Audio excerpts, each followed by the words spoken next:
ಆಚಿ chilli powder ಸಖತ್ ಖಾರ ಬಣ್ಣ ಮತ್ತು ರುಚಿ ಆಚಿ ಚಿಲ್ಲಿ ಪೌಡರ್. ರೇಣುಕಾಸ್ವಾಮಿ ಕೊಲೆ ಕೇಸ್ ಎಳೆದು ತಂದಿದ್ದಾರೆ ಕಿಡಿಗೇಡಿಗಳು. ವಿಜಯಲಕ್ಷ್ಮಿ ಕಾಲೆಳೆದು ಕಿಡಿಗೇಡಿಗಳು ನಿಂದನೆಯನ್ನ ಮಾಡಿದ್ದಾರೆ. ಇನ್ನೇನ್ ಕೆಲಸ ಅವ್ರಿಗೆ ಮಾಡಕ್ಕೆ, ಮನೇಲಿ ಯಾರು ಹೇಳೋರು ಕೇಳೋರು ಇರೋದಿಲ್ಲ. ಆಗ ಇಲ್ಲದ ಪೌರುಷ ಈಗ ಯಾಕೆ ಅಂತ ಪ್ರಶ್ನೆ. ನಿನಗೆ ಯಾಕಪ್ಪ ಸೋಷಿಯಲ್ ಮೀಡಿಯಾದಲ್ಲಿ ಕೂತ್ಕೊಂಡು ಕಮೆಂಟ್ ಮಾಡೋನಿಗೆ? ವಿಜಯಲಕ್ಷ್ಮಿ ಕಾಲೆಳೆದು ಕಿಡಿಗೇಡಿಗಳು ನಿಂದನೆಯನ್ನ ಮಾಡ್ತಾ ಇದ್ದಾರೆ. ಆಗ ಇಲ್ಲದ ಪೌರುಷ ಈಗ ಯಾಕೆ ಅಂತ ಪ್ರಶ್ನೆ ಮಾಡ್ತಾ ಇದ್ದಾರೆ. ಆಚೆ ಇಲ್ಲದ ಪೌರುಷ ನಿನಗೆ ಯಾಕಪ್ಪ ಸೋಷಿಯಲ್ ಮೀಡಿಯಾದಲ್ಲಿ ಅಂತ ಕೇಳಬೇಕು.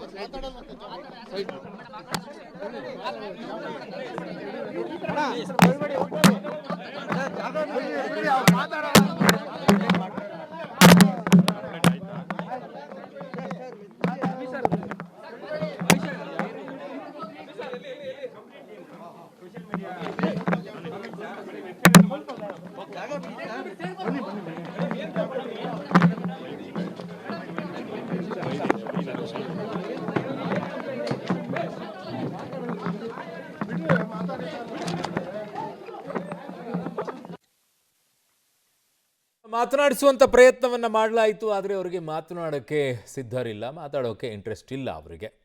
ಸೊ ಹಾಗಾಗಿ ಅವರು ಮಾತನಾಡಲಿಲ್ಲ ಅಲ್ಲಿ. It's okay, but it's is a good way. Actually ಹೋಗಿ ಅವರು ಸೈಬರ್ ಕ್ರೈಮ್ನಲ್ಲಿ ಕಂಪ್ಲೇಂಟ್ ಮಾಡಿದ್ದು.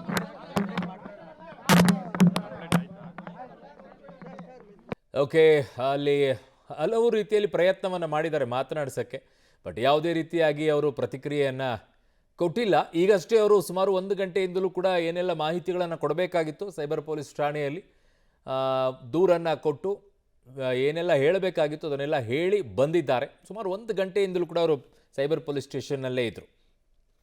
ಸ್ಟಾರ್ ವಾರ್ ಅನ್ನೋದಕ್ಕಿಂತಲೂ ಕೂಡ ಇದನ್ನು ಹೆಚ್ಚಾಗಿ ಸೋಷಿಯಲ್ ಮೀಡಿಯಾದಲ್ಲಿರುವಂತಹ ಈ ಹೊಲಸು ಮನಸ್ಥಿತಿಯಲ್ಲಿರುವಂಥವ್ರು ಇದ್ದಾರಲ್ಲ, ಅವ್ರ ಮನೇಲಿ ಯಾರು ಹೇಳೋರು ಕೇಳೋರು ಇಲ್ಲದೆ ಇರುವಂಥವ್ರು ಇದ್ದಾರಲ್ಲ, ಅವ್ರ ತಂದೆ ತಾಯಿಗಳ ನಿಜವಾಗಿಯೂ ಕೂಡ ಅವ್ರನ್ನ ಸರಿದಾರಿಗೆ ಬೆಳೆಸಿದ್ದಾರೆ ಇಲ್ಲೋ ಅನ್ನುವಂಥದ್ದು ಕೂಡ ಪ್ರಶ್ನೆ ಉದ್ಭವ ಆಗಿಬಿಡುತ್ತೆ. ಬಟ್ ಒಂದೊಂದು ಸಲ ಬೇಜಾರಾಗುತ್ತೆ, ತಂದೆ ತಾಯಿಗಳನ್ನು ಯಾಕೆ ತೊಗೋಬೇಕಿದ್ರಲ್ಲಿ, ಇವು ಯಾವುದೋ ಸಾವಾಸ ಮಾಡ್ಕೊಂಬಿಟ್ಟು ಇವು ಕೆಟ್ಟು ಹೋದರೆ ಅವ್ರೇನು ಮಾಡೋಕ್ಕಾಗುತ್ತೆ ಅಂತೇಳಿ. ಅದು ಕರೆಕ್ಟೇ, ಏನು ಮಾಡೋಕ್ಕಾಗೋದಿಲ್ಲ. ಇವ್ರದ್ದು ಏನೋ ಸಾವಾಸ ಮಾಡ್ಕೊಂಡು ಇವ್ರಿಗೇನೋ ತೀಟೆ ಇಟ್ಕೊಂಡು ಅದನ್ನು ಕಮೆಂಟ್ ಮಾಡಿಕೊಂಡು ಏನು ಅದರಲ್ಲಿ ಏನು ಸಿಗುತ್ತೋ ಗೊತ್ತಿಲ್ಲ, ಒಂಥರ ಸೈಕೋಗಳಾಗ್ಬಿಟ್ಟಿದ್ದಾರೆ ಕೆಲವು ಕಡೆಗಳಲ್ಲಂತೂ. ಸೋಷಿಯಲ್ ಮೀಡಿಯಾದಲ್ಲಿ ಕೂತ್ಕೊಂಡಿರೋ ಎಲ್ಲ ಸೈಕೋಗಳ ರೀತಿಯಲ್ಲೂ ವರ್ತಿಸ್ತಾರೆ. ಕಮೆಂಟ್ ಮಾಡಬೇಕಾದ್ರೆ ಏನದು ಬಳಕೆ ಮಾಡುವಂಥ ಶಬ್ದಗಳು, ಅಯ್ಯಯ್ಯೋ, ಅವ್ರಿಗೆ ಯಾರಿಗೂ ಬೇರೆದವ್ರಿಗೆ ಶಬ್ದಗಳೇ ಗೊತ್ತಿಲ್ವೇನೋ, ಬೇರೆದವ್ರಿಗೆ ಯಾರಿಗೂ ಆ ಭಾಷೆ ಬಳಕೆ ಮಾಡೋಕ್ಕೆ ಬರೋದೇ ಇಲ್ವೇನೋ ಅನ್ನೋ ರೀತಿಯಲ್ಲಿ ಅವ್ರಿಗೊಬ್ಬರಿಗೆ ಬರುತ್ತೆ ಅನ್ನೋ ರೀತಿಯಲ್ಲಿ ಥ್ಯಾಂಕ್ ಯು ಅಷ್ಟೇ ಹೇಳೋದ್ರು ಮೇಡಮ್ಮು. ಕಮಿಷನರ್ ಕಚೇರಿಯಿಂದ ಆಚೆ ಹೋಗಬೇಕಾದ್ರೆ ಕಾರ್ ಹತ್ತುವಂಥ ಟೈಮಲ್ಲಿ ಒಂದು ಥ್ಯಾಂಕ್ ಯು ಅಂತ ಅಷ್ಟೇ ಹೇಳೋದ್ರು. ಅದನ್ನು ಬಿಟ್ಟರೆ ಇನ್ನೇನೂ ಅವರು ಯಾವುದೇ ರೀತಿಯಾದಂಥ ಪ್ರತಿಕ್ರಿಯೆಯನ್ನು ಕೊಟ್ಟಿಲ್ಲ. ಅವ್ರು ಏನು ಹೇಳಬೇಕಾಗಿತ್ತು ಅದನ್ನು ಕಮಿಷನರ್ ಕಚೇರಿಯಲ್ಲಿ ಹೇಳಿ ಹೋದರು. ನೋಡಿ, ಥ್ಯಾಂಕ್ ಯು ಅನ್ನೋದೊಂದು ಅಷ್ಟು ಇರೋದು.